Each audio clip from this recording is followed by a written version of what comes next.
അപ്പോൾ ഞാൻ മമ്മൂക്കയെയും ലാലേട്ടനെയും വെച്ച് പടം ചെയ്താൽ എന്തെന്ന് ആലോചിച്ചു. ഒരു അനുജനും ചേട്ടൻ്റെയും കഥയാണ്. അങ്ങനെയാണ് ഞാൻ മമ്മൂക്കയോട് സംസാരിച്ചത്. മമ്മൂക്ക പറഞ്ഞ് നമുക്ക് ചെയ്യാം, ഉടനെ ചെയ്യാം എന്ന് പറഞ്ഞ്. മമ്മൂക്ക എന്നോട് ചോദിച്ചു, ഈ ചേട്ടനാര് ചെയ്യും, പുള്ളി ചെയ്യുമെന്ന് ചോദിക്കുക. ഞാൻ ചെറിയൊരു സൗന്ദര്യപ്പണക്കം ഒക്കെ ഉണ്ട് എന്നോട്, ഒന്ന് സംസാരിക്കാമെന്ന് പറഞ്ഞു. അപ്പം മുരളിച്ചേട്ടൻ എന്നോട് പറഞ്ഞു, മമ്മൂട്ടി എൻ്റെ കൂടെ ചെയ്യൂ എന്ന് ചോദിക്കുക. ഞാൻ പറഞ്ഞു മമ്മൂക്കയാണ് ഇപ്പോൾ എന്നെ മുരളിച്ചേട്ടൻ്റെ അടുത്ത് പറഞ്ഞയച്ചത്. അങ്ങനെ അടിച്ചു ഞാൻ. അങ്ങനെയാണ് ആ സിനിമ ചെയ്യുന്നത്. എൻ്റെ ഈ പടം എല്ലാം കഴിഞ്ഞ് റിലീസിൻ്റെ 4ാമത്തെ ദിവസം ഞങ്ങൾ മേനക തിയേറ്ററിൽ ഇരിക്കുമ്പോൾ, ഞാനും ഡെനിഷനും പ്രൊഡ്യൂസറും ഒക്കെ ഇരിക്കുമ്പോഴാണ് ഞങ്ങൾക്ക് ന്യൂസ് വരുന്നത് മോഹൻലാലിൻ്റെ കാൽക്കൽ വീണ് അദ്ദേഹം മരിച്ചു എന്നുള്ളത്. എന്തൊരു അറം പറ്റിയ വാക്കാരെന്നറിയാം. നമുക്ക് ന്യൂസ് പീരീഡിൽ ഒരുപാട് സാധ്യതയുണ്ട് ഇപ്പോൾ എന്ന് പറഞ്ഞിട്ടൊരു കഥ ത്രെഡും ഒക്കെ പറഞ്ഞത്. അങ്ങനെയാണ് ഞങ്ങൾ അതിലേക്ക് ന്യൂസ് പീരീഡിലേക്ക് പിടിച്ചത്. അങ്ങനെ നേരെ നമ്മൾ പോയത് മുകേഷിനടുത്താണ്. അപ്പോൾ മുകേഷ് പറഞ്ഞ് ഈ ഡേറ്റ് തരാം, ഈ ഡേറ്റിൽ ഒരുപക്ഷെ സിദ്ദിഖ് ലാലോ സത്യനന്ദ കാർഡോ ഒക്കെ ചില എന്നെ സമീപിച്ചിട്ടുണ്ട്, അവർ വിളിച്ചാൽ ഞാൻ പോവും. എനിക്ക് ഭയങ്കരമായിട്ട് ദേഷ്യമാണ്. വൈറ്റമിൻ ഡിയുടെയും ഈസ്ട്രോജന്റെയും കുറവാണ് മിക്ക ലേഡീസിന്റെയും ഹെയർ പ്രോബ്ലംസിന് പ്രധാന കാരണം. സ്ത്രീകളുടെ മുടി വളർച്ചയ്ക്കും ശക്തിക്കും അത്യാവശ്യമായ വൈറ്റമിൻ ഡിയാലും ഹെർബൽ ഈസ്ട്രോജനാലും സമ്പുഷ്ടമായ ആദ്യത്തെ hair elixir Amrit Veni hair elixir for women. അക്കാലത്ത് മറ്റാരും കാണിക്കാത്തൊരു ധൈര്യം ചിലന്ന് സിദ്ദിഖ് എനിക്ക് തോന്നുന്നു തങ്ങളുടെ പടത്തിൽ ത്രൂ ഔട്ട് ഉണ്ടായിരുന്നു, ഫ്രം ദ ബിഗിനിങ് മുതൽ ഉണ്ടായിരുന്നു. പക്ഷേ സിദ്ദിഖിനെയും ജഗദീഷിനെയും ഒക്കെ നായകന്മാരാക്കി ഒരു സിനിമ ചെയ്യണം. മിമിക്സ് പരേഡിന് ശേഷമാണല്ലോ പിന്നെ മിമിക്സ് പരേഡാണ്. അപ്പോൾ എനിക്കൊന്ന് ഇന്നിപ്പോൾ സിദ്ദിഖ് എന്നൊക്കെ പറയുന്നത് മലയാള സിനിമയിലെ ഏറ്റവും മികച്ച നടന്മാരുടെ ഗണത്തിലേക്ക് മാറി. ഇപ്പോൾ ഏറ്റവും നല്ല വേഷങ്ങളിലൂടെ ജഗദീഷും മാറിയിട്ടുണ്ട്. പക്ഷെ അന്ന് ഇവരെ കൊണ്ടുവരുമ്പോൾ ഇവരൊക്കെ ഇവരുടെ നല്ല നടന്മാരാകും, ഭാവിയിൽ ഒരു മിടുക്കന്മാരാകും എന്നൊരു തോന്നുന്നുണ്ടായിരുന്നു. അത് സത്യത്തിൽ മുകേഷായിരുന്നു. ഈ കൗതുകാർത്ഥ കഴിഞ്ഞപ്പോഴേ തന്നെ ഞാൻ മുകേഷിനോട് പറഞ്ഞു നമുക്ക് അടുത്തൊരു പടം ചെയ്യണമെന്ന് പറഞ്ഞിട്ടുണ്ടായിരുന്നു. അപ്പോൾ അത് കഴിഞ്ഞ ശേഷം ഞാൻ പാരലൽ കോളേജ് എന്നൊരു സിനിമ ചെയ്തു. സുരേഷ് ഗോപി മുകേഷിൻ്റെ ഗസ്റ്റ് റോള് ചെയ്തു. അത് നല്ലൊരു കഥയും സുരേഷ് ഗോപിയുടെ ഏറ്റവും ടോപ്പായിട്ടുള്ള ഒരു കഥാപാത്രം, ഹിറ്റ്ലർ എന്ന് ആൾക്കാർ കളിയാക്കി വിളിക്കുന്ന ഒരു കഥാപാത്രമായിരുന്നു. അപ്പോൾ അവിടെ വെച്ചിട്ടാണ് കലൂഡിനീസും സിമ്പിൾ ബഷീർ ഒക്കെ കൂടെ വന്നിട്ട് ഒരു പടം ചെയ്യാൻ വേണ്ടി എൻ്റെ അടുത്ത് വന്നത്. ചെയ്ത് അവിടെ പ്ലാൻ ചെയ്യുന്നു. ഒരു ചെറിയ ടോക്കൺ അഡ്വാൻസ് ഒക്കെ എനിക്ക് തന്നു. അപ്പോൾ എന്നോട് ഡെന്നിച്ചനോട് വിളിച്ച് പറഞ്ഞു. ശ്രദ്ധിക്കേണ്ട ഒരു കാര്യം വെച്ചാൽ ആദ്യം നമ്മൾ ഒരു സിനിമ ചെയ്യാൻ പ്രൊഡ്യൂസറെ തടക്കിയിരുന്നിട്ട് കാലത്ത് നിന്ന് ഇപ്പോൾ നിർമ്മാതാക്കൾ ഇങ്ങോട്ട് വന്നിട്ട് അല്ലേ, അതെ, ആ രീതിയിലേക്ക് തുളസിദാസ് എന്ന് പറയുന്ന സംവിധായകൻ മലയാള സിനിമയിൽ വളർന്നു കഴിഞ്ഞിരുന്നു. തീർച്ചയായിട്ടും അങ്ങനെ അത് ദൈവമായിട്ട് എൻ്റെ മാതാപിതാക്കളുടെ പ്രാർത്ഥന, ഗുരുജനങ്ങളുടെ പ്രാർത്ഥനയൊക്കെ തന്നെയാണ്. അങ്ങനെ വരുന്നു, അഡ്വാൻസ് വരുന്നു, ചെയ്യാമെന്ന് പ്ലാൻ ചെയ്യുന്നു. അങ്ങനെ ഞാനും ഡെന്നിച്ചനുമായിട്ട് നമുക്ക് ഏത് കഥ എടുക്കാം എന്ന് ഉള്ള തീരുമാനം എടുത്തു. ആദ്യം ഞങ്ങൾ പ്ലാൻ ചെയ്തതെന്ന് പറഞ്ഞാൽ ഒരു നാടകത്തെ ബേസ് ചെയ്തൊരു സിനിമ ഏതായാലും ഉണ്ട്, അതിൽ ഒരുപാട് തമാശകളൊക്കെ ഉണ്ടാവുമല്ലോ എന്ന് ചോദിച്ചു. അങ്ങനെ പ്ലാൻ ചെയ്യുന്നപ്പോൾ ആണ് കലാഭവൻ അൻസാർ ഞങ്ങൾ ഇരുന്ന് ഡിസ്കസ് ചെയ്യുമ്പോഴാണ് നമുക്ക് ഒരു കഥ ഇങ്ങനെ വന്നത്. നമുക്ക് മ്യൂസിക് പരേഡിൽ ഒരുപാട് സാധ്യതയുണ്ട് ഇപ്പോൾ എന്ന് പറഞ്ഞിട്ടൊരു കഥ ത്രെഡും ഒക്കെ പറഞ്ഞത്. അങ്ങനെയാണ് ഞങ്ങൾ അതിലേക്ക് മ്യൂസിക് പരേഡിലേക്ക് പിടിച്ചത്. അന്ന് മിമിക്സ് പരേഡ് പല ക്ഷേത്രങ്ങളിലും ഭയങ്കരമായിട്ട് ആഘോഷമായിട്ട് അങ്ങോട്ട് വന്നുകൊണ്ടിരിക്കുകയാണ്. ആൾക്കാർ എൻജോയ് ചെയ്യുന്നുണ്ടെന്ന് മനസ്സിലായി. അങ്ങനെ പ്ലാൻ ചെയ്തു. അങ്ങനെ നേരെ നമ്മൾ പോയത് മുകേഷിനടുത്താണ്. ഞാനും ഡെന്നിച്ചനും പ്രൊഡ്യൂസറും കൂടെ. സൺ ഇൻ്റർനാഷണൽ എന്ന് പറഞ്ഞ എറണാകുളത്ത്, അവിടെ മുകേഷ് താമസിച്ചുകൊണ്ടിരിക്കും. എറണാകുളത്ത് ഞാനും അവിടെ സ്ഥിരം താമസിക്കാറുണ്ട്. അവിടെ പോകുന്നു, മുകേഷ് അവിടെ ഉണ്ട്. അപ്പോൾ ഞാൻ പറഞ്ഞു മുകേഷേട്ടാ നമുക്ക് അടുത്തൊരു ഇതുകൊണ്ട് ഇന്നാലാണ് പ്രൊഡ്യൂസർ എന്നാണ്. ആ പ്രൊഡ്യൂസറിൽ വളരെ തുച്ഛമായ പൈസയേ ഉള്ളൂ, അതും കൂടെ പറഞ്ഞു നമുക്ക് ചെയ്യണം. അപ്പോൾ മുകേഷ് പറഞ്ഞ് അച്ഛാ നമുക്ക് ചെയ്യാം.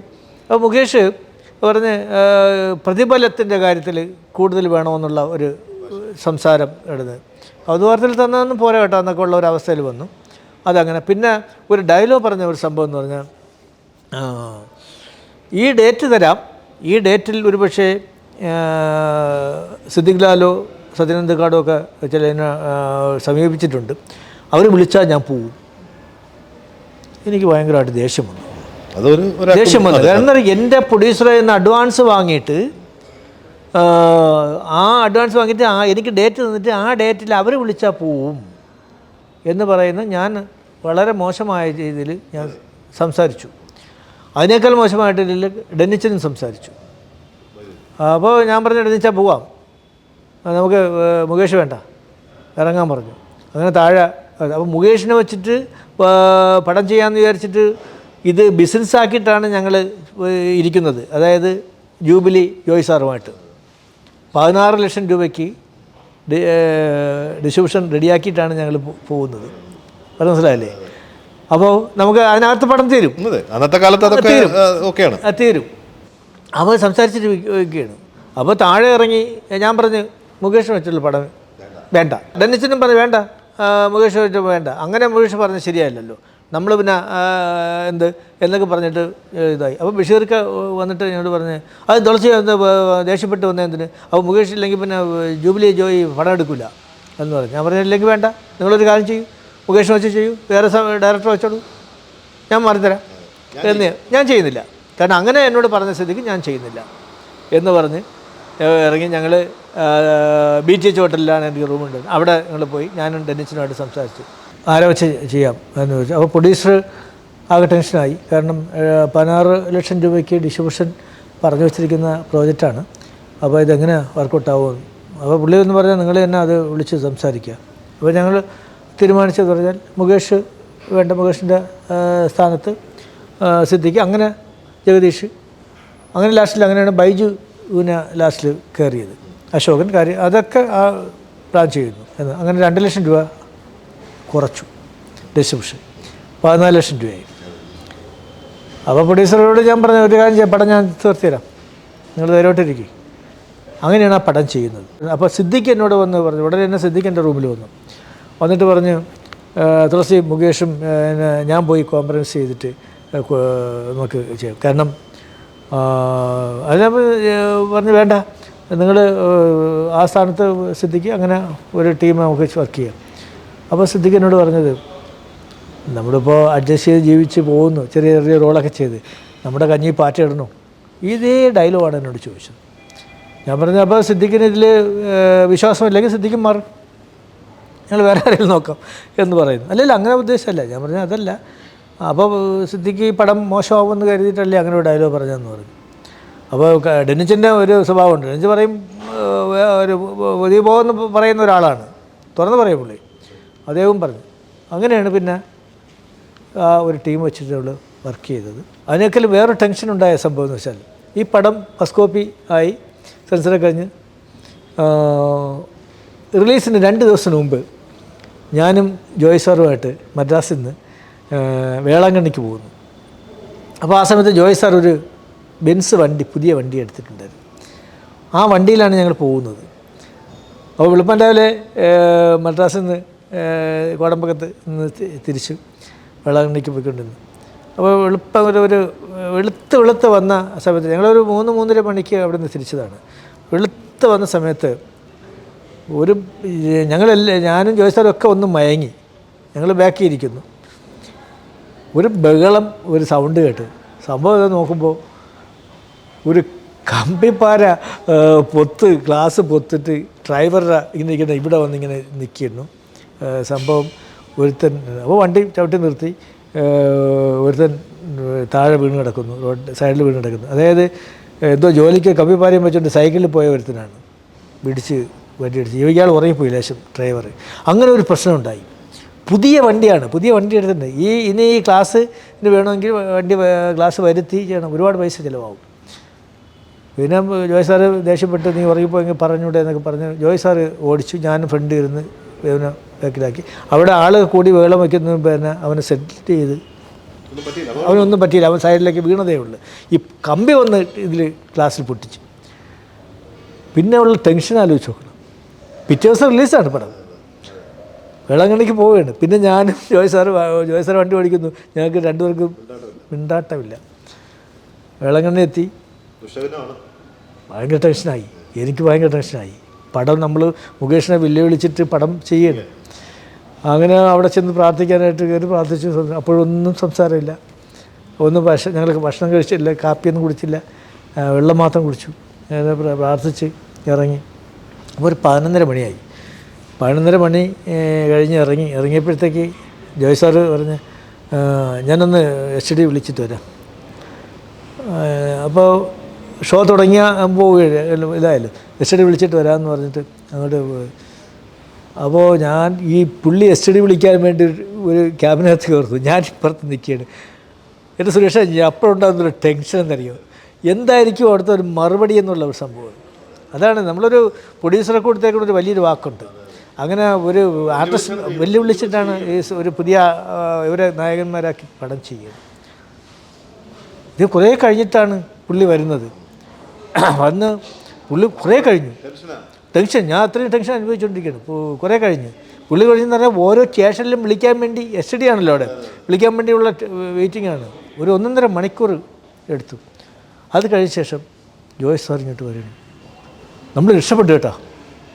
ആ ഒരു വാക്കുണ്ടല്ലോ, എന്താ പറയുക, പടം എല്ലായിടത്തും ഭയങ്കര ഹിറ്റ് എന്ന് പറഞ്ഞാൽ ഹൗസ്ഫുള്ളാണ് എല്ലാ തിയേറ്ററിലും. ഞാൻ എല്ലാ തിയേറ്ററിലും വിളിച്ചു, സന്തോഷം, ഇനി നമുക്ക് കാപ്പി കുടിക്കാമെന്ന്. അങ്ങനെയാണ് അവിടുന്ന് ഞങ്ങൾ പിരിയുന്നത്. അപ്പോൾ ആ പടം വളരെ സക്സസ്സായി. എല്ലാവരും നമ്മൾ ഉദ്ദേശിച്ചതിനേക്കാൾ അപ്പുറം, ഞാൻ അത്രയൊന്നും ഉദ്ദേശിച്ചില്ല സത്യ സിനിമ. ഫസ്റ്റ് കോപ്പി കണ്ടപ്പോഴും ഒരു ആവറേജ് സിനിമ എന്ന് ഉദ്ദേശിച്ചു. പക്ഷേ ജനങ്ങളത് ഏറ്റെടുത്തു, വളരെ നല്ല ഹിറ്റായി. അത് കഴിഞ്ഞിട്ട് പിന്നെ ചെയ്യുന്ന കാസർഗോഡ് കാതർബായ് 1 വർഷം കഴിഞ്ഞിട്ടാണ് കാസർഗോഡ് കാതർബായ് ചെയ്തത്. ഇതിനിടയ്ക്കാണ് ചാഞ്ചാട്ടമൊക്കെ ചെയ്തത്. അതിലെ ഒരു അനുഭവം എന്ന് പറഞ്ഞാൽ ഇങ്ങനെ പ്ലാൻ ചെയ്യുമ്പോൾ സെക്കൻഡ് പാർട്ട് എന്ന നിലയിലാണത് അല്ലേ? സെക്കൻഡ് പാർട്ട്, അതിൻ്റെ സെക്കൻഡ് പാർട്ട് തന്നെ. അപ്പോൾ എൻ്റെ മ്യൂസിക് ക്ലൈമാക്സിൽ ഒരു വില്ലൻ വേണമല്ലോ. നമ്മളൊരു വില്ലനെ ഇങ്ങനെ ഫോക്കസ് ചെയ്ത് കൊണ്ടുവരുന്നു. അപ്പോൾ വേറൊരു വില്ലനെ ഇങ്ങനെ കാണിച്ച്, മോഹൻരാജിനെ ഇങ്ങനെ കാണിച്ച് കൊണ്ടുപോവുകയാണല്ലോ. ഇതല്ല, വേറൊരു വില്ലനാണ് ആക്ച്വലി വരേണ്ടത്. ആരെ ഇടാം എന്നൊക്കെ നമ്മൾ പ്ലാൻ ചെയ്തു. മ്യൂസിക് ക്ലൈമാക്സിൽ വലിയൊരു വില്ലനെ ഇടാം എന്നൊക്കെ. പിന്നെയാണ് തമാശ രൂപത്തിലാക്കിക്കൂടെയെന്ന് ഞാനോട് ഡെനിസിനോട് സംസാരിച്ചാണ് ആലുമോടൻ ചേട്ടനെ ഉദ്ദേശിച്ചത്. അത് വളരെ സക്സസ് ആയി. അപ്പോൾ ആലുമോടൻ ചേട്ടൻ ആ ഒരു സീൻ വന്നിട്ട് ഫൈറ്റും കാര്യങ്ങളൊക്കെ ആയിട്ട് പോകുമ്പോഴത്തേക്ക് പറഞ്ഞ്, എനിക്ക് നിങ്ങളോടൊക്കെ വർക്ക് ചെയ്തിട്ട് മതിയായില്ല കേട്ടോ, എന്തായാലും സന്തോഷം, എന്നെ ഇതിലെങ്കിലും വിളിച്ചല്ലോ. ഞാൻ പറഞ്ഞു നമുക്ക് ഇനിയും കൂടാൻ ചേട്ടാന്നൊക്കെ പറഞ്ഞിട്ട് ഞങ്ങൾ വിളിച്ചിട്ടൊക്കെയാണ് പോയത്. അത് കഴിഞ്ഞ് 1 വർഷം കഴിഞ്ഞപ്പോഴത്തേക്ക് ഞാൻ ചേട്ടനെ വിളിച്ചിട്ടാണ് പറഞ്ഞത്, നമുക്ക് അവിടുത്തെ പടം ചെയ്യണം, ചേട്ടനാണ് നായകൻ എന്ന് പറഞ്ഞു. പുള്ളി വിശ്വസിച്ചില്ല. പുള്ളി പറഞ്ഞേ അവകാശം. ഞാൻ പറഞ്ഞു ചേട്ടനാണ് നായകൻ, കാസർഗോഡ് കാതർബായി എന്ന് പറഞ്ഞ സിനിമ ചെയ്യാണ്, ചേട്ടൻ നായകനാണ് എന്ന് പറഞ്ഞു. അങ്ങനെയാണ് അത് പ്ലാൻ ചെയ്തത്. ആ സിനിമ ഷൂട്ടിംഗ് കഴിഞ്ഞ് ഭയങ്കര സന്തോഷമായിട്ട് എല്ലാവരും, അദ്ദേഹം നായകൻ തന്നെയാണ്, കാരണം അദ്ദേഹത്തിൻ്റെ പേരിൽ ടൈറ്റിൽ റോൾ ചെയ്യല്ലേ. പടം കഴിഞ്ഞിട്ട് ഷൂട്ടിംഗ് കഴിഞ്ഞ് എല്ലാം കഴിഞ്ഞിട്ട് പുള്ളി പോകുമ്പോൾ പിന്നെ ഇങ്ങനെ ചേർത്ത് ഇങ്ങനെ പിടിച്ചിട്ട് എന്നോട് തെറ്റ് പറഞ്ഞു, എനിക്കിനി മരിച്ചാലും വേണ്ടില്ല, ഒരു വാക്ക് പറയണം അദ്ദേഹം. ഞാൻ പറഞ്ഞതായിട്ട് ഭയങ്കര സെൻറ്റിയായിട്ട് പുള്ളി എന്നോട് സംസാരിച്ചത് പറയാം. കാരണം ഒരു ടൈറ്റിൽ റോളിൽ അഭിനയിക്കാൻ ആഗ്രഹിക്കാത്ത ഒരു നായകന്മാരും ഉണ്ടാവില്ല, ഒരു നടന്മാരും ഉണ്ടാവില്ല, നായകന്മാരും ഉണ്ടാവില്ല. ശരിയാണ്. കാരണം എന്ന് വെച്ചാൽ നായകന്മാർക്കാണല്ലോ കൂടുതൽ കിട്ടുന്നത്. അപ്പോൾ പുള്ളി പറയും സി ഡി നസീർ, പിന്നെ കായംകുളം കൊച്ചുണ്ണി, ഇതൊക്കെ ചെയ്യുമ്പോഴത്തേക്ക് അവരുടെയൊക്കെ ഒരു ഭാഗ്യമെന്ന് ഞാൻ മനസ്സിൽ കണ്ടിട്ടുണ്ട്. അതാണ്. അപ്പോൾ എനിക്കിത് കിട്ടിയെന്ന് പറഞ്ഞാൽ അത് ഭയങ്കര സന്തോഷം. അത് അദ്ദേഹത്തിൻ്റെ ഒരു ജീവിതാവസാന കാലഘട്ടങ്ങളിലേക്കാണ്. അങ്ങനെ എന്നെ ചേർത്ത് പിടിച്ചിട്ടാണ് പോകുന്നത്. അത് കഴിഞ്ഞിട്ട് അദ്ദേഹം പോകുന്നത് മോഹൻലാലിൻ്റെ കൂടെ അദ്വൈതം എന്ന സിനിമ കാലിക്കട്ട് അഭിനയിക്കാൻ വേണ്ടി പോവുകയാണ്. അവിടെ വെച്ചാണ് അദ്ദേഹം. എൻ്റെ ഈ പടം എല്ലാം കഴിഞ്ഞ് റിലീസിൻ്റെ 4ാമത്തെ ദിവസം ഞങ്ങൾ മേനക തിയേറ്ററിൽ ഇരിക്കുമ്പോൾ, ഞാനും ഡെനിഷനും പ്രൊഡ്യൂസറും ഒക്കെ ഇരിക്കുമ്പോഴാണ് ഞങ്ങൾക്ക് ന്യൂസ് വരുന്നത് മോഹൻലാലിൻ്റെ കാൽക്കൽ വീണ് അദ്ദേഹം മരിച്ചു എന്നുള്ളത്. എന്തൊരു അറം പറ്റിയ വാക്കാരെന്നറിയാം. അദ്ദേഹം എന്നോട് പറഞ്ഞിട്ട് പോയത്, എനിക്ക് മരിച്ചാലും വേണ്ടില്ല എന്ന് പറഞ്ഞിട്ട് പോയത്. ഭയങ്കര ഷോക്കായി. ഞങ്ങൾ ഉടനെ തന്നെ സ്ലൈഡ് എഴുതി കാണിച്ചു തിയേറ്ററിൽ. അങ്ങനെ ഒരു സംഭവം സിനിമയ്ക്കുണ്ടായി.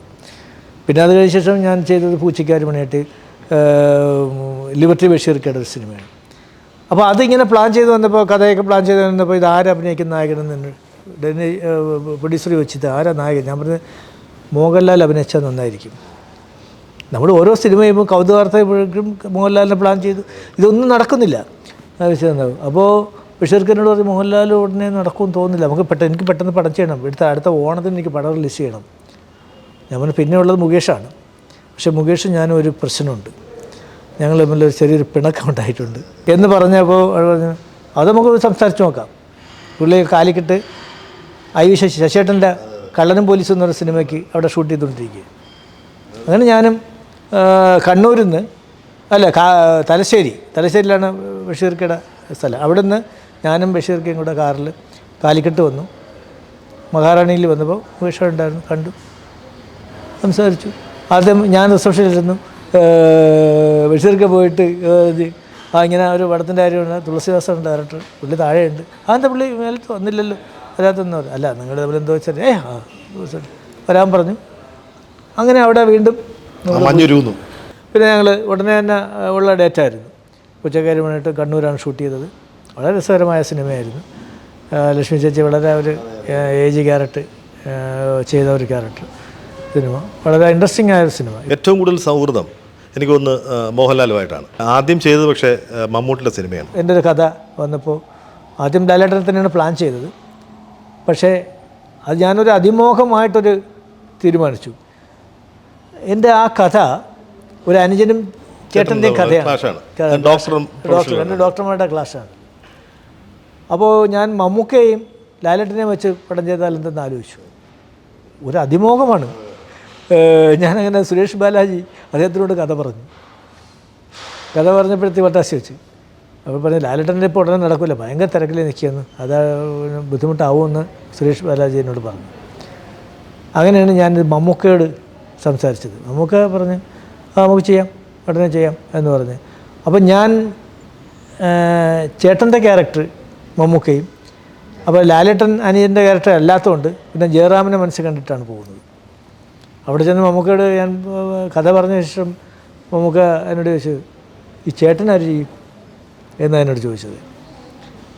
അപ്പോൾ ഞാൻ ചേട്ടൻ മമ്മൂക്കയുടെ ഞാൻ ഉദ്ദേശം എന്ന് പറയുമ്പോൾ പറയുന്നത് ഞാൻ ചേട്ടൻ അനിയൻ എനിക്ക് ചെയ്തുകൂടെ എന്ന് ചിലപ്പോൾ ചോദിച്ചാലത് വെച്ചാൽ വേണ്ടിയില്ല. ഞാൻ പറഞ്ഞു നമുക്ക് മുരളിച്ചേട്ടനെ കൊണ്ട് ചെയ്താലോ.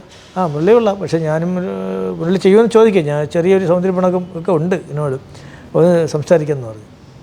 അങ്ങനെയാണ് ഞാൻ ട്രിവാൻഡ്രത്ത് വന്ന് മുരളിച്ചേട്ടനെ കാണുന്നു, സംസാരിക്കുന്നു.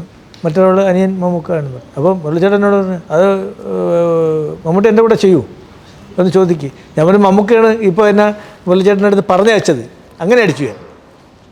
അങ്ങനെയാണ് ആ സിനിമ ചെയ്യുന്നത്. അത് നല്ലൊരു ഫാമിലി സിനിമയായിരുന്നു. അപ്പോൾ അതൊക്കെ കഴിഞ്ഞ ശേഷമാണ് പിന്നെ ഞാൻ ഒരു കഥ മനസ്സിൽ വന്നപ്പോൾ ലാലേട്ടനെ ഇടാം, മറ്റ് ചെയ്യാം എന്ന്. പക്ഷേ ആദ്യം ഞാൻ ഈ ഒരു നാടൻ കഥയാണല്ലോ, ഇതെങ്ങനെ ഉണ്ടാവുമെന്ന് എൻ്റെ വൈഫിനോട് ഞാൻ കഥ പറഞ്ഞു. വൈഫ് പറഞ്ഞത് മോഹൻലാൽ ചെയ്താൽ നന്നായിരിക്കും. ഞാൻ പറഞ്ഞു മോഹൻലാൽ ഇത്ര ചെറിയ കഥയല്ലേ, ഇതൊരു നാടൻ കഥയല്ലേ, ചെയ്യൂ. ഇപ്പോൾ ഭയങ്കര കഥാപാത്രങ്ങൾ ചെയ്തുകൊണ്ടിരിക്കുന്ന സമയമാണ്.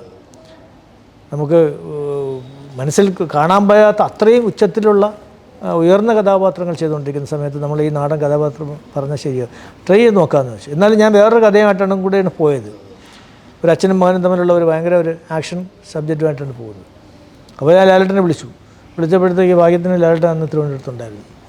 ഞാനവിടെ കാണാമെന്ന് ചെന്ന് ഡ്രസ്സ് എന്താ വിശേഷമെന്ന് ചോദിച്ചു, കാര്യം പറഞ്ഞു. ഞാൻ പറഞ്ഞൊരു പ്രോജക്റ്റ് സംസാരിക്കാനാണ് എന്ന് പറഞ്ഞ് കഥ എന്തെങ്കിലും ഓരോ ത്രെഡ് കൊണ്ട് പറയാമെന്ന് പറഞ്ഞു. ഞാൻ ആ കഥ ആദ്യം പറഞ്ഞു. അത് നാടൻ കഥ ഒരു ആക്ഷൻ, അതൊക്കെ ഭയങ്കര ആക്ഷനാണ്. ആക്ഷനും ഒരു വെല്ലുവിളിയൊക്കെ, അച്ഛനും മോനും തമ്മിലുള്ള വെല്ലുവിളിയൊക്കെയാണ്. അപ്പോൾ അത് പറഞ്ഞു തുടങ്ങിയപ്പോൾ പറഞ്ഞു തുളസി എൻ്റെ വെച്ചൊരു സിനിമ ചെയ്യാൻ വരുന്നു എന്ന് കേട്ടപ്പോൾ ഞാൻ തുളസിദാസ് ചെയ്ത സിനിമകളൊക്കെ ഞാൻ കണ്ടിഷ്ടപ്പെടുന്ന ഒരാളാണ്. അപ്പോൾ അത്തരം സിനിമയായിരിക്കും എന്ന് കരുതിയിട്ടാണ് ഞാൻ ഓക്കെ എന്ന് പറഞ്ഞത്. എനിക്ക് അങ്ങനെ ഒരു കഥ ചെയ്യാം, ഇതുപോലത്തേക്ക് നമ്മൾ ഒരുപാട് ചെയ്യുന്ന സംഭവമല്ലേ. അപ്പോൾ ഞാൻ പറയാം അങ്ങനെയാണെങ്കിൽ എൻ്റെ വേറൊരു സബ്ജക്റ്റ് ഉണ്ട്, അതിൻ്റെ 2 ലൈൻ മാത്രമേ പറയുള്ളൂ, ഫുൾ കഥ എനിക്കായിട്ടില്ല. ഒരു തുടക്കം കുറച്ച് ഒരു ക്യാരക്ടറും അത് ഇതൊക്കെ ആയുള്ളൂ. അത് ലാലേട്ടൻ പറഞ്ഞത് ഇത് നമുക്ക് ചെയ്യാമെന്ന് പറയും. അങ്ങനെയാണ് ആ സിനിമ പ്ലാൻ ചെയ്തത്. മിസ്റ്റർ ബ്രഹ്മചാരി എന്തായിരുന്നു പറഞ്ഞ ത്രെഡ് എന്തായിരുന്നു? ത്രെഡ് ഇത്രയും പറഞ്ഞുള്ളൂ. ഞാൻ പറഞ്ഞില്ല ഏട്ടാ, ഒരു നാടൻ കഥാപാത്രമാണ്, സ്ത്രീകളോട് യാതൊരു താല്പര്യമില്ലാത്ത ഒരാൾ, കല്യാണമേ കഴിക്കില്ല എന്ന് തീരുമാനിക്കുന്നത്. അത് ശരീരമാണ്, ബോഡിയാണ്, അതാണ്. അത് കല്യാണം കഴിച്ചാൽ ബോഡി വീക്കാവും പോവും, അതുകൊണ്ട് കല്യാണം കഴിക്കില്ല എന്ന് തീരുമാനിച്ചിരിക്കുന്ന ഒരു നാടൻ കഥാപാത്രം. തമ്പിയണ്ണൻ എന്ന് വിളിക്കുന്ന ഒരു കഥാപാത്രമാണ്. എല്ലാവരും അങ്ങനെ വിളിച്ച് കളിയാക്കി സംസാരിക്കുന്നതാണ്. ഏതിനും ഇറങ്ങിത്തിരിക്കും, ആരും കൂടെ ഉള്ളവർ പറയുമ്പോൾ പോയി തല്ലും, അതും ഇതൊക്കെ ചെയ്യുന്ന ഒരാൾ, പാവമായ ഒരു കഥാപാത്രം. അച്ഛനുണ്ട്, അമ്മയുണ്ട്, ഒക്കെ ഉണ്ട്. അത് പിടിക്കാമെന്ന് പറഞ്ഞിട്ടാണ് അങ്ങനെ നമ്മൾ തുടങ്ങിയത്. അപ്പോൾ എന്നോട് പറഞ്ഞ് അത് ചിലപ്പോൾ 1 വർഷം സമയമെടുക്കുമെന്ന് പറഞ്ഞു. പക്ഷേ ഇത് സംസാരിച്ചു, അപ്പോഴെൻ്റെ ചോദിച്ചു പ്രൊഡ്യൂസറുണ്ടോ എന്ന് ചോദിച്ചു. ഞാൻ പറഞ്ഞു പ്രൊഡ്യൂസർ ഇല്ല, ലാലേട്ടൻ്റെ ഡേറ്റ് ഉണ്ടെങ്കിൽ പിന്നെ പ്രൊഡ്യൂസറുടെ ഒക്കെ പ്രശ്നമില്ലല്ലോ എന്ന് പറഞ്ഞു. അപ്പോൾ എന്നോട് പറഞ്ഞു നമുക്ക് ഞാൻ സുരേഷിനെ ഒന്ന് വിളിക്കട്ടെ എന്ന് പറഞ്ഞു. പുള്ളി ഒരു ചെറിയ പടം ചെയ്യണമെന്ന് പറഞ്ഞ് നിൽക്കുകയാണ്. അപ്പോൾ ലാലേട്ടൻ അപ്പോൾ തന്നെ വിളിച്ചപ്പോഴത്തേക്ക് അദ്ദേഹം ബോംബെയിലാണ്, 2 ആഴ്ച കഴിഞ്ഞേ വരുള്ളൂ എന്ന് പറഞ്ഞു. നമുക്ക് 2 ആഴ്ച കഴിഞ്ഞേ വരുള്ളൂ, ഇതിനിടയിൽ വേറെ പ്ലീസുണ്ടെങ്കിൽ നോക്കാം എന്ന് പറഞ്ഞു. അപ്പോഴാണ് മണി സാർ ഇങ്ങനെ അറിഞ്ഞിട്ട് മോനെ അയച്ചിട്ട് ഈ പ്രോജക്റ്റുമായിട്ട്. അപ്പോൾ മണി സാറും ലാലേട്ടനുമായിട്ട് ഒരു പിണക്കത്തിൽ നിൽക്കുന്ന ഒരു സമയമാണ്. അതായത് പ്രിയൻ ചേട്ടനെയും ലാലേട്ടനുമായിട്ടൊരു പ്രോജക്റ്റ് പ്ലാൻ ചെയ്തിട്ട് പ്രിയൻ ചേട്ടൻ്റെ അഡ്വാൻസ് തിരിച്ചു വാങ്ങിച്ചു, ലാലേട്ടൻ്റെ അഡ്വാൻസ് മണി സാർ തിരിച്ചു വാങ്ങിച്ചു. അങ്ങനെ നിൽക്കുന്ന സമയമാണ്. അപ്പോൾ ലാലേട്ടൻ പറഞ്ഞ മണി സാർ വേണ്ട, നമുക്ക് വേറെ ആലോചിക്കാമെന്ന് പറയും. പക്ഷേ എങ്കിലും ആ ഒരു പിണക്കം, അവർ തമ്മിലുള്ള പിണക്കം ഈ പടത്തോട് കോംപ്രമൈസ് ചെയ്യിക്കുകയാണ് ചെയ്തത്. അപ്പോൾ ആൻ്റണിയും പറഞ്ഞ് ലാൽ സാറേ അത് നമുക്ക് പുള്ളിക്ക് വേണ്ടി ചെയ്യാം എന്ന് പറഞ്ഞ് അങ്ങനെ ആണ് വന്നത്. വേറെ പ്രൊഡ്യൂസർ വന്നിരുന്നു പ്ലാൻ ചെയ്തത്. അങ്ങനെ ഞങ്ങൾ ആ പടം ചെയ്തു. അപ്പോൾ ചെറിയ ബഡ്ജറ്റിൽ ചെയ്യണമെന്ന് ലാലേട്ടന് ആഗ്രഹം ഉണ്ടായിരുന്നു. അപ്പോൾ ഞാൻ പറഞ്ഞത് കേരളം വിട്ടൊരു തമിഴ്നാട് ഭാഗത്തൊരു സ്ഥലത്ത് വെച്ച് ആണ് ചെയ്യുന്നത് എന്നൊക്കെ പറഞ്ഞു. അങ്ങനെ അത് വളരെ ഹാപ്പിയായിട്ട് പുള്ളി സിനിമ നമ്മൾ ചെയ്തു. ഭയങ്കര ഇൻട്രസ്റ്റിംഗ് ഒരു ഹ്യൂമറുമായിട്ടുള്ള ഒരു സിനിമയായിരുന്നു. അത് കഴിഞ്ഞ് ഒരു വർഷം കൂടെ കഴിഞ്ഞ ശേഷമാണ് ഞാൻ ഇത് കോളേജ് കുമാരൻ ചെയ്യുന്നത്. അപ്പോൾ ഇതിനിടയിൽ ഞാൻ ചെയ്തത് ദിലീപിനെ വെച്ച് 2 സിനിമ ചെയ്തു. ആദ്യം ഒന്ന് മായപ്പന്മാർ എന്ന സിനിമ ചെയ്തു. അത് നല്ല സിനിമയായിരുന്നു. അതായത് ജഗദീഷ് ശ്രീകുമാറിൻ്റെയൊക്കെ നല്ല ഒരു ഹ്യൂമർ ഉള്ള ഒരു കലാഭവമണി, നല്ല പാട്ടും കാര്യങ്ങളൊക്കെ ആയിട്ടുള്ള. അത് കഴിഞ്ഞ് ഞാൻ ചെയ്യുന്നത് ദോസ്താണ്. ദോസ്ത് ആക്ച്വലി സത്യം പറഞ്ഞാൽ ദോസ്ത്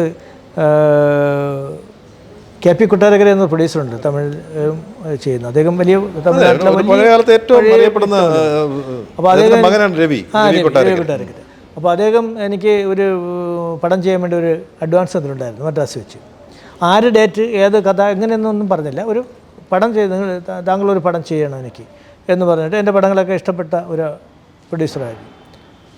അപ്പോൾ പെട്ടെന്ന് തന്നെ വിളിച്ച് നമുക്കൊരു പടം ചെയ്യണമല്ലോ. അപ്പോൾ രവി കൊട്ടാരക്കര എന്ന് പറഞ്ഞത് ആദ്യത്തെ കൺമണി എന്ന് പറഞ്ഞ സിനിമ ജയറാമിനെ വെച്ച് ചെയ്ത് കഴിഞ്ഞ് അത് നല്ല വിജയിച്ച് നിൽക്കുന്ന സമയമാണ്. അടുത്തൊരു പടം ചെയ്യണം എൻ്റെ അടുത്താണ് വന്നത്. അപ്പോൾ ഞാൻ പറഞ്ഞു ജയറാമിനെ വെച്ച് നമുക്ക് ആലോചിക്കാം. ജയറാമിന് ഒരു സ്ക്രിപ്റ്റ് ഉണ്ട്, എൻ്റെ ഒരു കഥയുണ്ട്. അപ്പോൾ നമ്മുടെ ഉദയൻ സിബി അവരോട് ഞാൻ അവരെ വെച്ച് ചെയ്യാമെന്ന് പ്ലാൻ ചെയ്യുന്നു, കഥ എഴുതാമെന്ന് പറയുന്നു. ഞാൻ ജയറാമിനെ വിളിക്കുന്നു. അപ്പോൾ പ്രൊഡ്യൂസറൊക്കെ എറണാകുളത്ത് വന്നു. ഇത് ഈ പറഞ്ഞ പോലെ തന്നെ ബീച്ചിൽ താമസിക്കുന്നു. ജയറാമിനെ വിളിച്ചപ്പോൾ ജയറാം ഒറ്റപ്പാലത്തൊരു ഷൂട്ടിങ്ങിലാണ്, ഉത്തമൻ എന്ന സിനിമയിൽ. ഡ്രസ് അങ്ങോട്ട് വരാൻ പറഞ്ഞു. ഞാൻ അവിടെ ചെന്നു, ഞാനും ഉദയനും ഈ രവി കൊട്ടാരക്കരോട് അവിടെ ചെല്ലുന്നു. അവിടെ ചെന്ന് ജയറാം ഒരു ഫൈറ്റ് സീൻ എടുത്തുകൊണ്ടിരിക്കുകയായിരുന്നു. അപ്പോൾ ഞങ്ങളവിടെ ചെന്നപ്പോൾ രവി കൊട്ടാരക്കര കാറിൻ്റെ അവിടെ ഇറങ്ങി നിന്നു. അപ്പോൾ ജയറാമിനോട് ചോദിച്ചു രവി കൊട്ടാരക്കരയാണോ പ്രൊഡ്യൂസർ എന്നത്? ഞാൻ പറഞ്ഞു അതേ എന്ന് പറഞ്ഞു. അപ്പോൾ അതിനുശേഷം ജയറാമിനൊരു ചെറിയ മാറ്റം എന്നോട് പറഞ്ഞാൽ തുളസി ഇന്ന് കഥ കേൾക്കണ്ട, എനിക്ക് ഇപ്പോൾ ഫൈറ്റ് കഴിഞ്ഞ് വല്ലാത്തൊരു ക്ഷീണം, നമുക്ക് വേറൊരു അവസരത്തിൽ കേൾക്കാമെന്ന് പറഞ്ഞു. ഞങ്ങൾ അവിടെ നിന്ന് തിരിച്ചു പോരും. ഈ രവി കൊട്ടാരക്കരോട് ജയറാമൊന്ന് സംസാരിക്കുകയോ അങ്ങോട്ടും ഇങ്ങോട്ടും സംസാരിക്കുകയോ ഒന്നും ചെയ്തിട്ടില്ല. തിരിച്ചു പോന്ന് അപ്പോൾ ഞാൻ എന്തോ എന്താ പെട്ടെന്ന് ജയറാം ഇങ്ങനെ ചെയ്തതെന്ന് എനിക്ക് ഒരു ഡൗട്ടുണ്ടായിരുന്നു. അപ്പോൾ ഇവർ തമ്മിൽ ഒരു അഭിപ്രായ വ്യത്യാസം ആ പടത്തിലുണ്ടായിരുന്നു. അതെനിക്കറിയില്ലായിരുന്നു. അപ്പോൾ രാത്രി ഒരു 10 മണിയായപ്പോഴത്തേക്ക് സേനട്ടനെ വിളിച്ചിട്ട് പറയുന്നു തുളസി ഇങ്ങനെ ജയറാം വിളിച്ചിരുന്നു, ആ പ്രോജക്റ്റ് നടക്കില്ല, അത് ജയറാം ചെയ്യുന്നില്ല എന്ന് പറയാൻ പറഞ്ഞു എന്ന് പറഞ്ഞു. അപ്പോൾ എനിക്ക് വല്ലാതെ ഫീൽ ചെയ്തു. ഞാൻ അത് ജയറാമല്ലേ എന്നോട് പറയേണ്ടത്, രാജസേനൻ പറയേണ്ട കാര്യമില്ലല്ലോ. ഒരാളോട് പറഞ്ഞ് എന്നെ പറയിപ്പിക്കേണ്ട കാര്യം, അവർ തമ്മിൽ നല്ല അടുപ്പമായിരുന്നു അപ്പോഴും, പക്ഷേ എന്നോട് പറയേണ്ട കാര്യമില്ലല്ലോ എന്ന് ഞാൻ ആലോചിച്ചു. ഞാൻ പിറ്റേ ദിവസം രാവിലെ ജയറാമിനെ വിളിച്ചു. ഞാൻ പറഞ്ഞു ജയറാമൻ ചേട്ടാ എന്താണ് ഇങ്ങനെ സേനട്ടിനോട് പറഞ്ഞിട്ട് എന്നോട് പറയേണ്ട കാര്യമില്ല, നിങ്ങൾക്ക് താല്പര്യമില്ലെങ്കിൽ എന്നോട് നേരിട്ട് വിളിച്ച് പറയണം, അത് പറയാമല്ലോ, ഞാൻ BTHലെ നമ്പറിലുണ്ട്, ഞാൻ അവിടെ ഉണ്ട്, താമസിക്കണമെന്ന് പറയാമല്ലോ, എന്നോട് പറയാമായിരുന്നല്ലോ, താമസമല്ലേ. ഇല്ല വിളിച്ച് നമുക്ക് വേറെ ആലോചിക്കാം, വേറെ പ്രൊഡ്യൂസർ ആലോചിക്കാം, അല്ല വേറെ ആലോചിക്കാം. ഞാൻ പ്രൊഡ്യൂസർ അവിടെ വെയിറ്റ് ചെയ്യാണ്, ജയറാമിൻ്റെ റിസൾട്ട് അറിയാൻ വേണ്ടി വെയിറ്റ് ചെയ്തുകൊണ്ടിരിക്കുകയാണ്. ഞാൻ ചെന്ന് നേരിട്ട് പറഞ്ഞു, ഞാൻ പറഞ്ഞു സാറേ ജയറാമൻ പ്രോജക്റ്റ് നടക്കില്ല, അപ്പോൾ അത് ജയറാമിനിപ്പോൾ ഡേറ്റില്ലെന്നാണ് പറഞ്ഞത് എന്ന് പറഞ്ഞു. അപ്പോൾ ഈ പ്രൊഡ്യൂസർക്ക് ചെയ്യുന്നില്ല എന്ന് ഞാൻ പറഞ്ഞില്ല, അത് പറയുന്നത് ശരിയല്ലല്ലോ. അപ്പോൾ എന്നോട് പറഞ്ഞ്, ഞാൻ താങ്കൾക്ക് ഒരു സിനിമ ചെയ്യാൻ അഡ്വാൻസ് തന്നേക്കണത് ആരഭിനയിക്കുന്നു എന്ന് പറഞ്ഞിട്ടല്ല തന്നേക്കുന്നത്, എനിക്കൊരു സിനിമ ചെയ്യണം, അത്രയേ ഉള്ളൂ. അത് എനിക്കിപ്പോൾ ഒരു സിനിമ ചെയ്യണം, താങ്കൾ ഏത് ആർട്ടിസ്റ്റിനെ കൊണ്ടുവന്നാലും ഞാൻ ചെയ്യാൻ റെഡിയാണ് എന്ന് പറയുന്നു. അങ്ങനെയാണ് ഈ ദോസ്ത് എന്ന സിനിമയിലേക്ക് ഞങ്ങൾ ലാൻഡ് ചെയ്തത്. മനസ്സിലായില്ലേ? ഒറ്റ ദിവസം കൊണ്ട് സംഭവിച്ച സിനിമയാണ്. ഈ കഥ പ്ലാൻ ചെയ്യുന്നു, ഉടനെ ദിലീപിനെ കാണാൻ വേണ്ടി ഞങ്ങൾ പോകുന്നു. ദിലീപ് കഥ കേൾക്കുന്നു, കേട്ടിട്ട് ദിലീപ് ഈ മറ്റേ സീരിയസ് ആയ റോൾ ചെയ്യാമെന്ന് പറയുന്നു. അപ്പോൾ മറ്റേ റോൾ ആര് ചെയ്യുമെന്ന് തീരുമാനിച്ച് ഞാൻ പറഞ്ഞു കുഞ്ചാക്കോ ബോബനെ കൊണ്ട് ചെയ്യിക്കാം.